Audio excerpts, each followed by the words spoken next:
On the other hand, the peace of a sail along the river or a wander through its narrow snickle ways brings pleasure and tranquillity.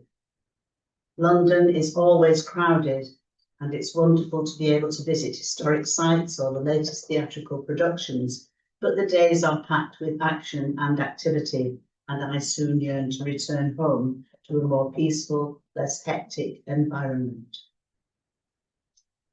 During my address, I've chosen to speak about 4 places I particularly enjoy, to explain why they're so important to me personally, and what it is that has inspired me to visit them over and again, without ever tiring of them.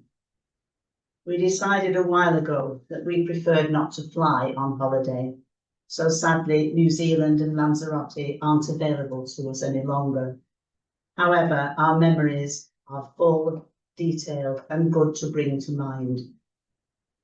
We've already visited Silverdale once this year and we'll be there again next month, and September brings Anglesey to the fore too. You'll realise as this service progresses that I keep faith with my favourite places. As we travel through this service, I hope that my memories will remind you of your favourite places. Take time to savour and enjoy those feelings. You won't regret it, I promise. I think Louise is going to read the opening statement now. Hello everyone. We begin, as we always do, by saying aloud the statement that unites us here at Newcastle upon Tyne Unitarians.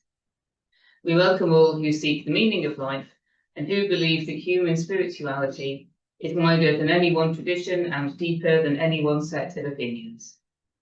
With respect to our Christian origins, we seek to explore truths from all sources. Our fellowship gives us strength and encouragement in daily living. I've lit the Chalice candle. It looks a little bit wonky. It will be fine. That's all right. Yeah, they're not rude. And these are the Chalice lighting words. Earth was given as a garden, cradle for humanity, tree of life and tree of knowledge, placed for our discovery. Here was home for all your creatures, born of land and sky and sea, all created in your image, all to live in harmony. Show to us again the garden where all life flows fresh and free. Gently guide your living children into full maturity. Teach us how to trust each other, how to use for good our power, how to touch the earth with reverence, then once more will Eden flower. Bless the earth and all your children, one creation make us whole, interwoven, all connected, planet-wide and inmost soul. Holy Mother, life bestowing, bid our waste and warfare cease. Fill us all with grace o'erflowing. Teach us how to live in peace, wherein all people may praise in tones of joy the highest things that give life meaning and worth, and draw us ever onward beyond our known selves. We would make of this place a centre of meeting for the lost and uncertain, that we may gain renewed hope to face life's joys and sorrows with enterprise and forbearance, that we may know also deep gratitude for all the opportunities of growing. We would make of this place a home in which dwell love, peace and honour. In this deep covenant, let us join now and forevermore. Amen.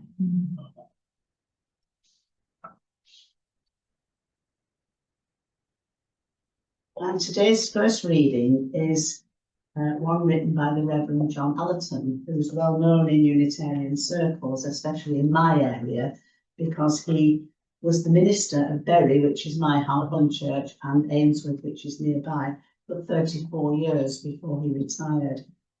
But in his private life, he is a very keen and dedicated mountaineer, which is reflected in this piece. It reminds us that hills and mountains, even problematic ones, are all part of our world and of nature for our use and enjoyment. But they are places, he warns, for pleasure, experience, and sometimes pain. He calls his piece Take Care. He introduces it by a quotation by T.S. Eliot from The Wasteland, a cold coming we had of it, just the worst time of the year. Beg your pardon, that should be The Journey of the Magi. So it sets the scene. It is cold and it is difficult. Starfell Pike at Christmas. We went the direct way from Wasdale via Brown Tongue, Hollow Stones, and that grotty, rocky slot onto Mickledore, where the wind hit us full force from Eskdale. The cloud had begun at 1,800 feet, and the soft snow at 2,800 feet, making every footfall treacherous. Up the final pyramid pile of rocky mess, to pause, huddled, piling on as much clothing as we had brought in the shelter of the summit cairn. Then off down, no checking of map and compass. I know this place, been here before, back of my hand. Pride cometh oft, etc. We took the great end path, not the corridor route we wanted, and on what should have been a steady descent, we were confronted by a substantial rise. Fish out the map and discover the mistake? Go back? No, thank you. If we go down here, what, down there, we should pick up the corridor route at the top of Piers Gill. So down there we went, slipping and stumbling, not sure whether we were where we thought we were, unable to see more than 50 metres, with one rocky scree and broken crag looking just like the next. Our only hope was the compass. Resist above all, resist the feeling that the compass might be wrong. At last, a little stream where the map said there should be one. Then what looked like a track contouring the hillside. Corridor route, and there, unmistakably, the top of Piers Gill. Found it. By good luck or good management. Maybe a bit of both. They say that a real mountaineer is not someone who never gets into difficulties, but someone who is able to get out of them. And from hills and mountains, we move now to streams and rivers. And this piece was written by the late Reverend Llwyd, who was also a Unitarian minister for many years in South Wales, to which he refers in this piece. So now we learn about streams and brooks, tributaries which contribute to larger waters, such as rivers and seas, as we too should contribute to life as best we can. And the piece is called Tributaries. In our locality, there are numbers of small streams and brooks. Visitors travelling through the area would hardly know of their existence. Although having lived in the village for nearly 35 years, it is only lately that I have become aware of the existence of some of them and the meaning of their names. All these streams flow into larger streams, all of which are tributaries of the River Tevy. For centuries, this river has been Ceredigion main life stream. The Tevy has its source in the hills above the market town of Tregaron and ends its journey near the old port of Cardigan, where it submerges itself in the Irish Sea. Before reaching Cardigan Bay, it flows on the level plains of Lampeter and Llandyssil. Along this stretch of its banks, 13 Unitarian chapels are located. Here, hundreds of Unitarian families live. Many have contributed immensely to community life, accomplishing huge tasks by means of their great actions. Others have played a less significant part. Yet when we look at the full picture, we see that their role is also all important. We sometimes feel insignificant, insufficient, and inadequate, all of which causes difficulties. The failure to feel within ourselves any value and worth generates discontent and a sense of being unregarded, a feeling often similar to being despised. Whenever such feelings take over our lives, let us remember the small streams and the tributaries. Without them, our larger rivers would not flow, and our seas would eventually dry up. We appreciate the first drop of rain to irrigate parched land after a drought, or water trickling through blocked or frozen pipes. Similarly, we value the tributaries and the streams that are like a sip of water to dampen the lips and quench the thirst. And now another time of prayer. O Great Spirit, you are the wind that breathes upon the sea. You are the wave that sways and splashes upon the shore. You are the creak of the boat as it gently rocks upon the water. You are the beasts of the field as they engage in communing with the earth. You are the birds of flight soaring above the cliffs. You are the beam of the sun. You are the plants and the trees. You are the creatures of the jungle. You are the salmon in the water. You are the lake on the plain. You are the discoveries of science. You are the beauty of the written word. You are the noble thought, the finest deed. You are the light of dawn, the shadow of dusk. You are the moon and the sun. You are life. You are us, and we are you. You are this great creation, and in worshipping you, we affirm our devotion to life and to making of it the best that it can ever be. I came across a third reading that I thought fitted into this service, and so I tucked it in just before we had the address.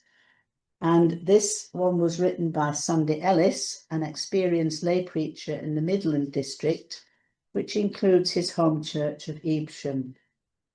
In addition to his preaching duties, he carried out the Midland District Association job of treasurer for more than 40 years before he retired.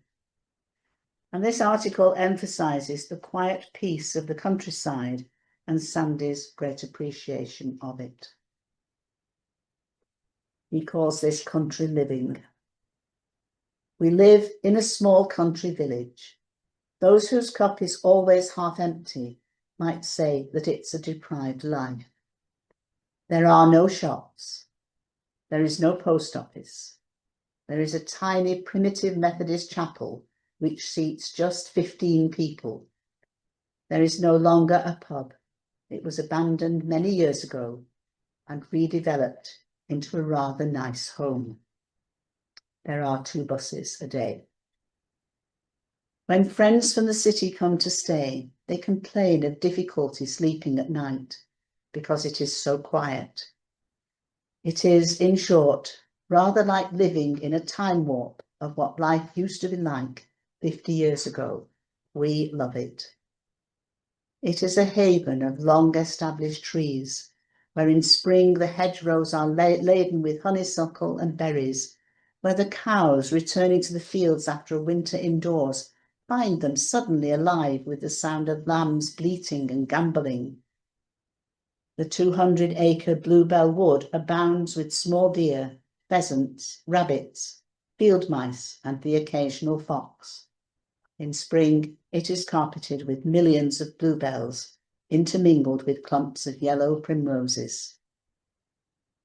It is a community where everyone knows everyone else, greets them warmly, and stops for a chat whilst walking their dogs.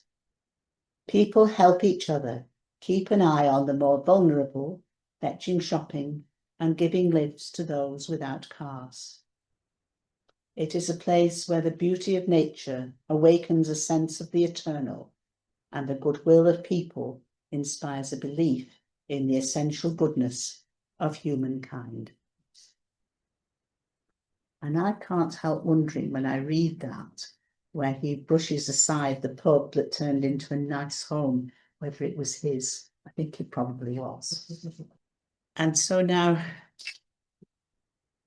we start on the address, which it's in line with everything else that you've heard. There is a place I call my own. There is a place I call my own where I can stand by the sea.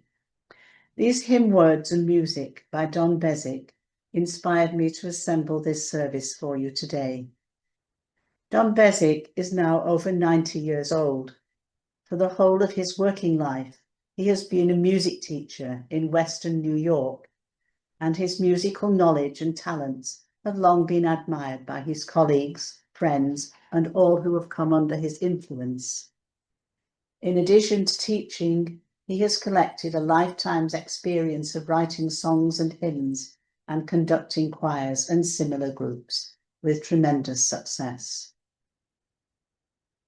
Don Beswick almost certainly wasn't thinking about this country when he wrote his hymn, which we sang as today's first hymn. The words encourage me to think about various places I know and love, as well as pondering exactly why I'm deeply attracted to them. There are, of course, similarities between my various chosen places, but I hope to be able to show that each is different in the influence it extends over me. The island of Anglesey has long been familiar to me and Roger. At first, because we frequently visited very good friends who lived there, meeting together regularly to catch up on news and comparing events in our lives. As time has passed, family links, although still important, have been coupled with desires to explore the beauty of the island. Anglesey is full of wonderful scenery, historical buildings, and attractive, interesting spots to explore. And over the years, I've delighted in making its acquaintance in greater depth and breadth.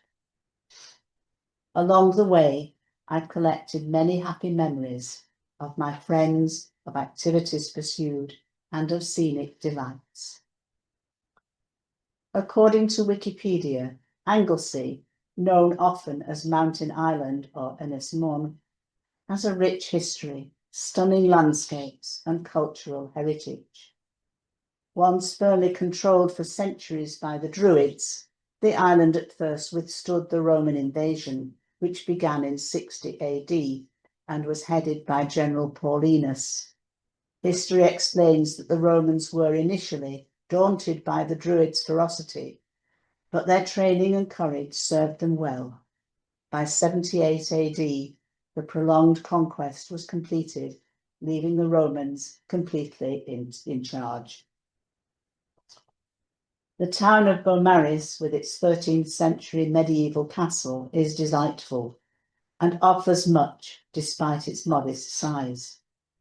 The castle is mainly ruined, yet visitors may still enjoy its charms as they wander around it at leisure. The town's pier, cliffs, and seascape are full of wild beauty, and its various views in all weathers are engrossing. The town jail and courthouse offer a sense of bygone views and justice, under which an air of organised lawfulness prevails. Beautiful beaches abound. I enjoy visiting Chalice Bay with its small harbour and backdrop of stunning cliffs, inlet into the centre of the village, where a good choice of local walks abounds. Other beaches are better patronised and equipped, but Chalice is peacefully unique. One of Anglesey's hidden gems, which we didn't discover for years, is the Belgian Promenade, 500-metre walkway offering scenic views of the Menai Straits, Tisilio Island, Church Island, Telford's 19th century Menai Bridge, and the 20th century Britannia Bridge. The walkway and surrounding woodland form part of Anglesey's coastal path. The promenade was built by Belgian refugees during the First World War in appreciation of the hospitality they'd received from the islanders. Sheltered underneath the Menai Bridge, this area combines attractive scenery and a glimpse of history, as well as revealing heartwarming human responses to generosity and gratitude, which culminated in producing a most unusual reward by way of thanks. The peace of the promenade is refreshing and pleasant, even at the busiest time, and visitors can savour this as they linger to admire their environment. The history and culture of Anglesey fascinates me and forms a great part of its appeal. Our travels later in life took us several times to New Zealand, a country we soon came to love.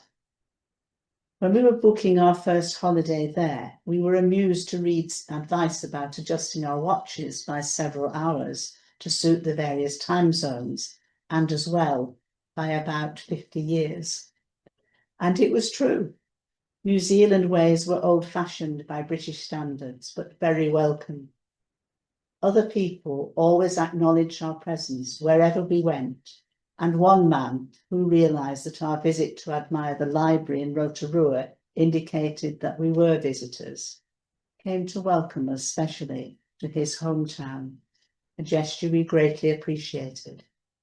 His few softly spoken words impressed and charmed us, as well as being quite typical of the welcome always on offer in that country. Wherever we went, the local people were interested in where we'd been, and they always wanted to know what we thought about New Zealand. That part was easy. It was fantastic. Unfortunately, the first part of the question was more difficult.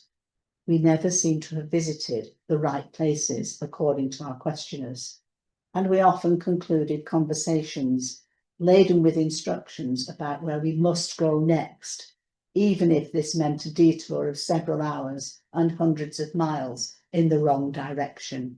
We just used to agree that we would go, and then we didn't, but they didn't know about that. One time when we had to register, tourists always have to register where they're from and what they're doing. The first question asked was, tell us what's happening on Coronation Street. Yeah. And when we said, oh, sorry, we don't follow that, they were disappointed. And what was Man United doing? Sorry, we don't follow football. Oh, more cricket then? No. Quite interested in the tennis? No, they don't do tennis in New Zealand. So I think we're a bit of a disappointment sometimes. At first, we weren't impressed by Auckland, mainly because it poured with rain for over 48 hours and we were marooned in our hotel. In later years, Auckland has become much busier, with crowds thronging the city centre, and the growth of a Chinese population has changed the laid-back, no-worries attitude generally present throughout the rest of the country. Our preference has always been for quieter places, which, with so much space in New Zealand, isn't difficult to find. One of the most popular spacious spots to visit lies in North Island, on the northeast coast, the Bay of Islands, which consists of 140 spectacularly beautiful small islands where locals and tourists alike can sail and fish to their heart's content. The bay was first discovered by Captain Cook in 1769. Excursions to this day follow the cream trip route, originally a coal delivery ran, but later extended to food items such as milk and cream, hence the name, and the Daily Post. Part of this trip includes Piercy Island, which is also known as the Hole in the Rock, or as the Maori language translates it, the rock standing in the sea. The reference here is to the person who stands against all adversity, just as a rock resists the power of the water. The 60-foot hole at sea level was created over centuries by wind and waves, and many excursions visit the hole to ride right through it, but only if the waters are calm enough and the tide is right. It is always a stressful time as the boat approaches the hole, and its skipper makes the decision about whether to go through or sail round the outside. We've done the trip twice, but passed through the hole only once. It's by no means a foregone conclusion that this will happen automatically. Even when the decision has been taken, the actual passage is difficult, requiring great navigational skills, as well as the passenger's faith in the skipper. And it does actually become quite tense. Everybody is quiet, and that you wait for the skipper to make the decision and go or not. Combined with the beauty of the sea trip are thoughts about peace and contentment, generosity to others, the potential danger of the sea, and hope and trust in sailors' skills. Popular places in New Zealand are usually crowded, which can be a disadvantage. But in Napier, we were lucky on one occasion, as our visit coincided with Good Friday, when shops were closed and traffic was light. Napier, on the southeast coast of North Island, is known as the Art Deco town, on account of its large numbers of attractive, colourful Art Deco buildings, a fantastic place to view. It is also the largest wool centre in the Southern Hemisphere and a major export point for fruit, especially grapes, as it lies in the heart of the Hawke's Bay wine region. On our visit, we wandered happily around an almost empty town, stopping to admire it at will, which would have been impossible on practically any other day. And it was fortunate that we'd had this opportunity, as on a cruise 3 years ago, our last flight, we were unable to land at Napier at all. Torrential rain and gale-force winds had caused major flooding and damage, and the entire area was cut off. A reminder of the havoc often wrought by extremes of weather. The scenery in Lanzarote isn't conventionally pretty, but for me, it possesses a wild beauty of its own, derived from its volcanic origins and black, cinder-like soil, which proves extremely fertile, growing grapes for wine, potatoes and other vegetables, bananas, and aloe vera plants, which create healing green preparations. A visit to the Timman Fire Mountain reveals a lunar-type landscape, which almost persuades that this is another planet altogether. And the camels which daily trek up and down lend a strangely biblical touch. The sea and beaches sparkle in the sunshine. Flowers such as poinsettias, geraniums, and hibiscus grow profusely year-round, and the late autumn weather is reminiscent of the UK's high summer. We make a habit of walking everywhere we go, and our early evening constitutionals generally end with us watching the sun going down behind the far mountains. This is a holiday in which we chill out totally, when the benefits of peace and quiet are most important to us. Our efforts, though, are as nothing beside those of Sven from Sweden, who visits every year to return to basics. He is about 6'6" tall, owns a bicycle in similar proportions, and lives in a cave in a field whilst in Lanzarote. His days are spent cycling round the island at random. His worldly goods are kept in bags on his bike, and on his rounds he shops, chats to all and sundry, swims and showers, and does his laundry. Nothing is planned or deliberate.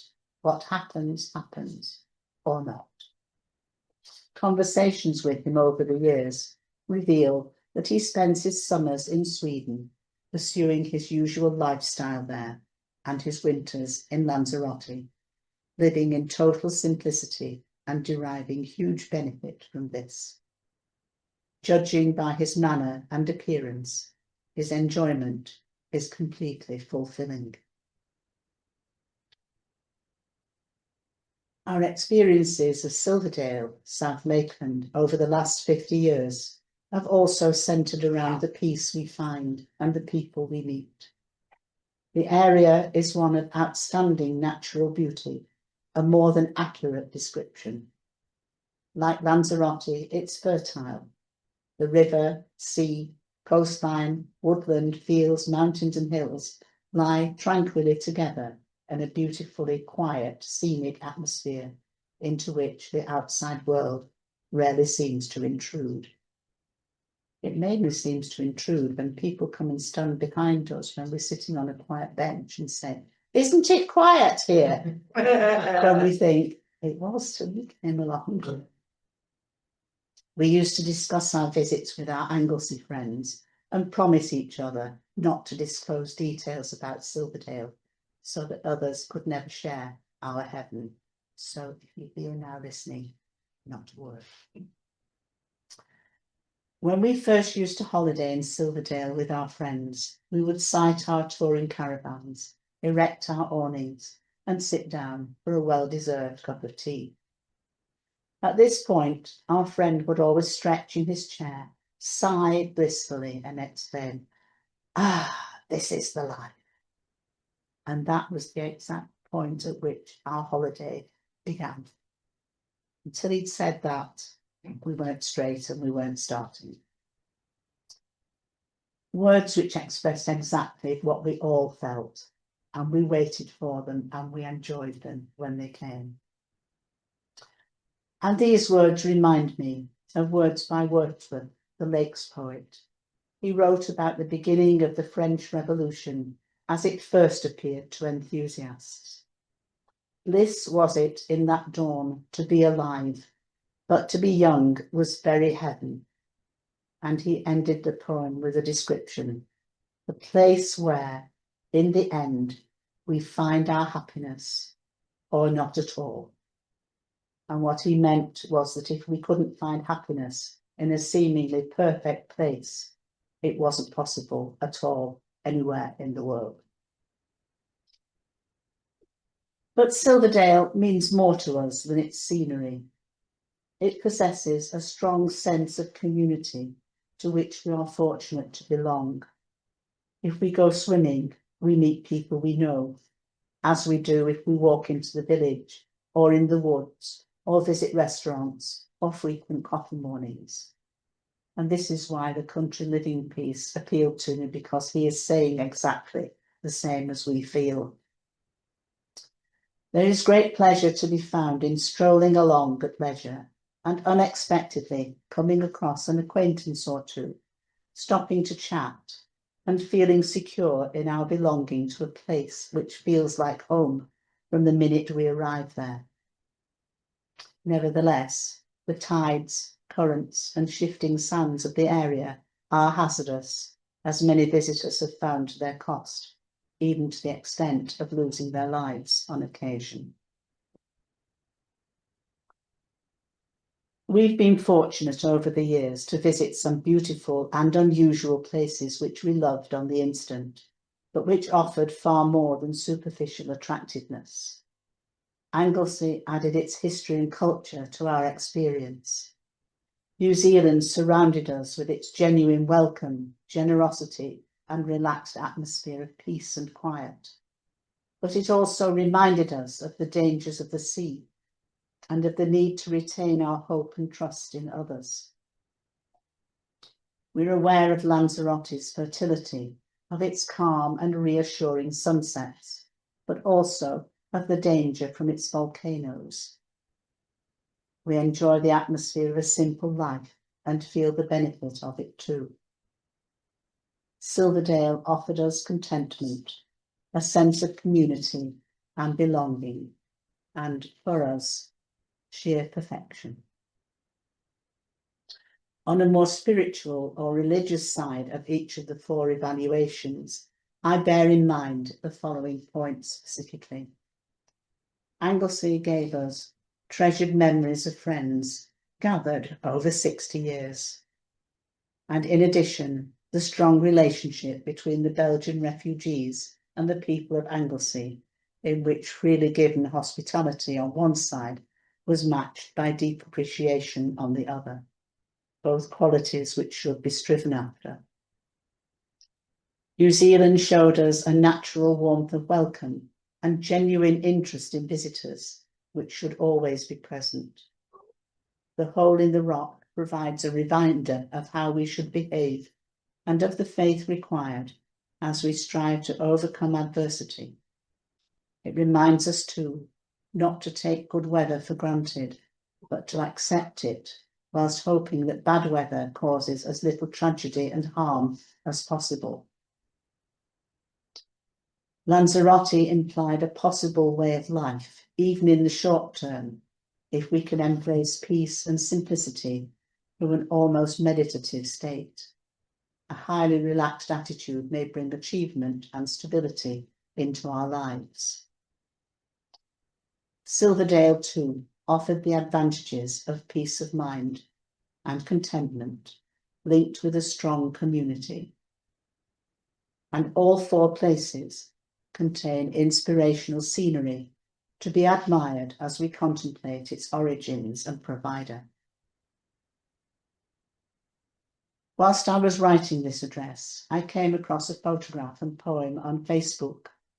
One of our ministers, the Reverend Laura Dobson of Chorlton, had entered this post, and both picture and words reminded me strongly of the sort of places I've talked about today, although it was actually none of them. The picture showed a sea view taken beside a wind-blown tree, looking across to distant mountains, backed by a cloudless blue sky. Just the kind of scenery I enjoy wherever I am. The accompanying words, written by Knott Gregson, read, "Give me a quiet life. Give me trees, the wind through them. Give me the sea and the song it sings. Give me heartbeats shared with those I love. Give me peace and a long, deep sleep." To my mind, there's nothing else to add. We meet on holy ground, for that place is holy, where we meet one another, where lives touch, where love moves, where hope stirs. There is holy ground. How much we need this moment before the eternal, the time to be in reverence before the ultimate, the pause that renews, the interlude that refreshes, the space that gives us room to be.